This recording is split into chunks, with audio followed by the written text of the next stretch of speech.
Le Seigneur soit avec vous. Et avec votre esprit. Évangile de Jésus-Christ selon saint Matthieu.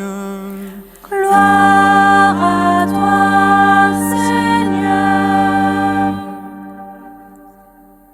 En ce temps-là, Jésus disait à ses disciples, comme il en fut au jour de Noé, ainsi en sera-t-il lors de la venue du Fils de l'homme. En ces jours-là, avant le déluge, on mangeait et on buvait, on prenait femme et on prenait mari, jusqu'au jour où Noé entra dans l'arche. Les gens ne se sont doutés de rien, jusqu'à ce que survienne le déluge, qui les a tous engloutis. Telle sera aussi la venue du Fils de l'homme. Alors 2 hommes seront au champ, l'un sera pris, l'autre laissé. 2 femmes seront au moulin en train de moudre, l'une sera prise, l'autre laissée. Veillez donc, car vous ne savez pas quel jour votre Seigneur vient.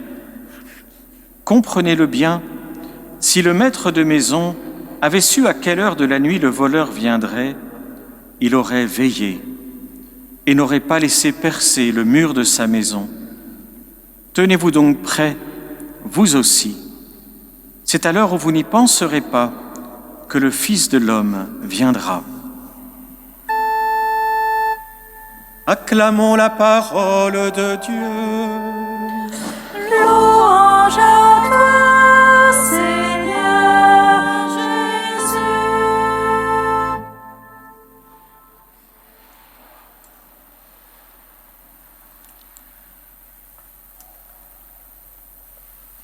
Le premier dimanche de l'Avent ne cesse, année après année, de nous prendre toujours un peu par surprise, puisque, en quelque sorte, alors que nous sommes dans un commencement qui nous tourne vers ce grand mystère de l'incarnation, les évangiles font plutôt écho à ce que nous venons d'avoir pendant 10 ou 15 jours, ces derniers évangiles, les derniers temps, du retour du Christ dans sa gloire, avec cette note particulière dans l'évangile que nous venons d'entendre, qui est de veiller.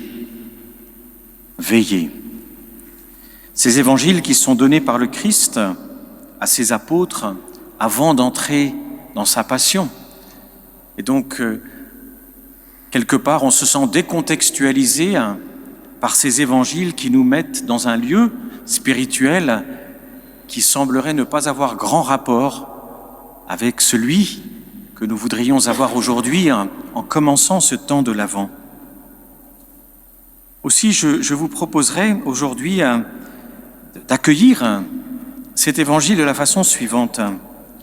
Finalement, le moment du grand retour du Seigneur prendra par surprise tous ceux qui n'adorent pas Dieu, tous ceux qui ont bâti leur vie sans Dieu, qui s'en moquent, tous ceux aussi qui parfois même, athées par conviction et non pas simplement par circonstance, combattent de toute leur force l'existence de Dieu et sa présence dans la sphère publique. Dieu reviendra en majesté, il sera terrible pour ses ennemis, pour ceux qui l'ont combattu. Et ce mystère de l'adoration de Dieu est une invitation à veiller sans cesse, parce qu'il y a toujours en nous, qui sommes ici réunis, celui qui veille, et quelque part, ce que nous rappelait la deuxième lecture, celui qui dort. Il y a sans cesse en nous celui qui est dans l'adoration et qui veut être dans l'adoration du Dieu véritable et qui veut grandir dans cette adoration, mais il y a toujours en nous cette part de sommeil. Nous l'avons écouté, c'était la lecture de saint Paul aux Romains. « Vous le savez, frères, c'est le moment, l'heure est déjà venue de sortir de votre sommeil. » Cette phrase, saint Benoît la reprend au début de sa règle. Bien des saints l'ont reprise pour exhorter leurs frères à persévérer dans la vie chrétienne. Lorsque les moines lisent la règle de saint Benoît, on peut supposer qu'ils sont déjà dans la conversion. Mais saint Benoît veut leur faire comprendre que la conversion est quelque chose que l'on reprend sans cesse. La conversion n'est jamais quelque chose d'acquis. Finalement, c'est une attitude. C'est une attitude qui est faite de petits pas, de petits efforts, d'efforts persévérants, parfois d'efforts endurants, dans lesquels nous prenons des résolutions, nous reprenons des résolutions pour pouvoir incarner notre lien avec le Christ et pour pouvoir rendre notre lien les uns avec les autres plus fraternel, plus vrai, plus compatissant. Autrement dit, il y a toujours en nous. Et plus on avance, plus on prend conscience qu'il y a en nous celui qui veille et celui qui dort. Il y a celui qui est en attente et puis celui qui oublie. Et tout cela est normal.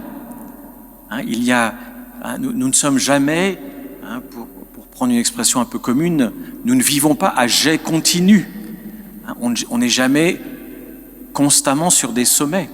Du reste, la montagne nous enseigne que pour monter sur un sommet, il faut passer par bien des creux et bien des vallées.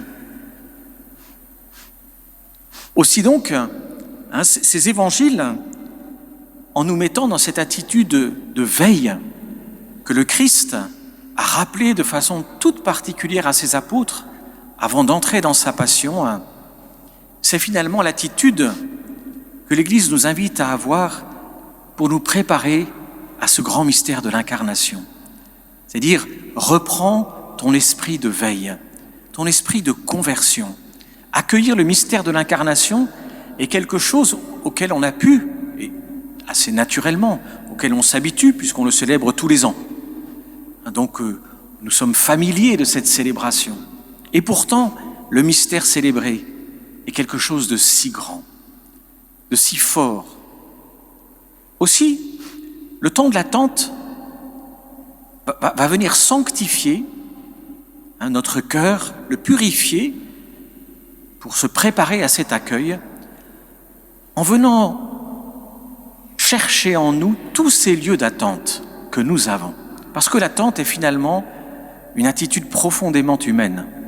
On est plus ou moins toujours en attente de quelque chose. Il y en a qui sont en attente de trouver mari ou femme, en attente d'un enfant, en attente de la santé, en attente de retrouvailles, en attente d'un travail, en attente d'une amélioration dans le travail.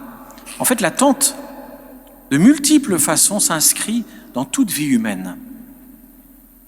L'attente, cette attitude dans laquelle nous sommes à la fois projetés vers l'avenir tout en restant là où nous sommes avec une forme d'incertitude et en même temps une espérance de pouvoir obtenir quelque chose ou le recevoir. Cette attente, le Seigneur en a besoin. Apprendre à être dans l'attente, finalement, c'est découvrir quelque chose de fondamental de toute notre vie chrétienne. En fait, nous mettre dans ce temps d'attente qu'est l'Avent, c'est reprendre contact avec les fondements même de toute démarche spirituelle. Nous sommes en attente. En attente parce que nous avons nous-mêmes des attentes envers le Seigneur, des attentes de sa présence, de son action, des fruits de notre intercession, de nos demandes, en attente aussi d'un progrès spirituel, en attente de pouvoir approfondir sa parole, en attente que la prière parfois soit plus intime, alors qu'elle peut être parfois aride, en attente de sortir d'une impasse dans laquelle nous pouvons nous trouver dans notre vie. Le temps de l'attente va venir nous faire prendre conscience que ce temps peut être une bénédiction. Pour nous, souvent, l'attente est un lieu d'agacement. C'est un lieu où nous sommes mis à l'épreuve.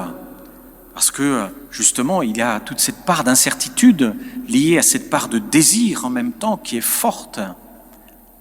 Et donc, souvent, dans ces périodes d'attente, suivant la longueur de la période, suivant la nature de ce que nous attendons, eh bien, nous faisons l'expérience du découragement, voire parfois de moments de désespoir, plus ou moins longs. Et nous apprenons à nous reprendre. Autrement dit, prendre conscience de l'importance de l'attente, c'est prendre aussi conscience d'une attitude qui est au cœur de notre foi. Car nous-mêmes, dans notre vie chrétienne, je vous le disais à l'instant, il y a tellement de lieux dans lesquels nous sommes en attente. Et ce chemin de l'attente que le Seigneur vient creuser en nous, vient habiter en nous, est un grand lieu d'ouverture à la grâce. C'est un grand lieu d'ouverture au Seigneur. C'est un grand lieu pour apprendre à l'accueillir. Aussi, en nous donnant ce temps de l'Avent, ce temps d'attente, avons-nous besoin de cheminer jour après jour, ce sera le sens du reste de ce carnet qui vous est proposé, pour cheminer dans l'Avent pas à pas, jour après jour, pour essayer de sanctifier l'attente, d'approfondir l'attente, de nous fortifier dans l'attente, de lui donner tout son sens, qui est celui de l'accueil. Car si finalement, l'attente de quelque chose est tout simplement un moment éphémère où, quand nous allons l'obtenir, nous allons nous plonger dans une autre attente, une nouvelle attente, alors finalement, sans nous en rendre compte probablement, nous risquons de nous laisser contaminer par le monde et d'être sans cesse à la course, à la recherche, un peu frénétique, agité de toutes les façons, de biens passagers. Creuser l'attente, découvrir l'attente comme un lieu spirituel, c'est se rendre compte que souvent, la part la plus importante qui nous permet de jouir de ce que nous attendons lorsque nous le recevrons, c'est la qualité de notre cœur à accueillir ce don. Et cette qualité, elle vient de la qualité de notre attente. L'attente, autrement dit, c'est le moment, ce sont autant de moments qui nous sont donnés pour apprendre à accueillir la vie, l'autre, les situations, et finalement le Seigneur. Apprendre à accueillir le Seigneur qui vient dans nos vies et qui viendra non seulement quand nous le célébrerons dans l'incarnation, mais qui vient dans chaque messe, qui vient à notre rencontre chaque fois que nous l'accueillons dans l'autre, dans sa parole, dans l'Eucharistie, dans la prière. Apprendre à découvrir l'attente, finalement, comme une attitude qui est non seulement bonne, mais nécessaire. Pour nous, ici-bas, apprendre à attendre progressivement, avec endurance et plus profondément avec amour, nous dispose à accueillir ce qui nous est donné et à l'accueillir de telle façon, à savoir en rendre grâce, à savoir habiter avec ce don qui nous est fait. Et c'est ce sens, vous voyez, de l'Avent. Ce temps de l'Avent doit nous aider à revisiter toutes nos attentes, les plus humaines, les plus frustrantes, les plus décourageantes, les plus désespérantes, les plus enthousiasmantes, les plus passionnantes que nous ayons. Permettre à l'Esprit Saint de nous apprendre à façonner un cœur qui sache accueillir avec amour ce qu'il attend, et pas simplement à le prendre une fois que nous l'avons, presque à le voler pour réclamer encore autre chose juste après. Eh bien, puisse ce temps d'attente façonner nos cœurs aussi. Puissions-nous, à travers ce cheminement dans toutes les attentes qui font notre quotidien, laisser habiter cette grande attente du Seigneur dans nos vies. Cette attente aussi de sa rencontre avec nous, de cette intimité qu'il veut partager avec nous. Car si le Seigneur, si le Verbe s'est fait chair, si Jésus est venu habiter parmi nous, c'est non seulement pour nous inviter à être ses disciples, mais c'est réellement parce qu'il nous appelle à découvrir avec lui une amitié, une vie partagée. Alors, puissions-nous entrer dans ce temps et avec lui revisiter nos attentes. Amen.